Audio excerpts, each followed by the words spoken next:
Cet arrêté et ce décret, tels qu'ils ont été présentés par le gouvernement, ne peuvent satisfaire la filière parce que la baisse de tarifs dans les 10 ans qui viennent, c'est aux alentours de 30-35%, ce qui est impossible pour une énergie telle que la méthanisation qui nécessite euh, des coûts de construction importants, qui nécessitent des intrants, qui nécessitent un certain nombre de choses. On n'est pas avec du photovoltaïsme et du soleil gratuit, on est véritablement différent. C'était aussi un échec pour nous, quoi, parce que derrière cette méthanisation, il y a un certain nombre de ce que nous appelons les externalités positives. La transition énergétique est venue des accords de Paris, de la sortie du fossile. Donc là, on pourrait produire du gaz naturel, du gaz vert, qui en plus, notamment par l'utilisation de la biomasse, permettrait de capter plus de gaz à effet de serre dans les sols, donc d'aller vers la neutralité carbone, ce qui est véritablement l'enjeu de demain des politiques, mais même pour la planète.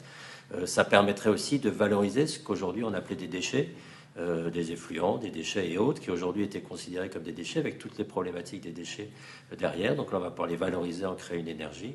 De cette énergie, on va créer aussi de l'engrais organique. On parle beaucoup de l'engrais minéral, c'est-à-dire chimique, et qu'il faut remplacer par l'engrais organique. On va aussi créer des filières de territoire pour les territoires, avec de l'emploi. On parle beaucoup d'emploi aujourd'hui avec la crise économique, mais même avant, avec des territoires un petit peu délaissés par rapport à tout ça, et qui vont pouvoir demain créer des filières qui vont non seulement permettre aux gens de se chauffer ou de la mobilité, mais qui vont en plus créer de l'emploi.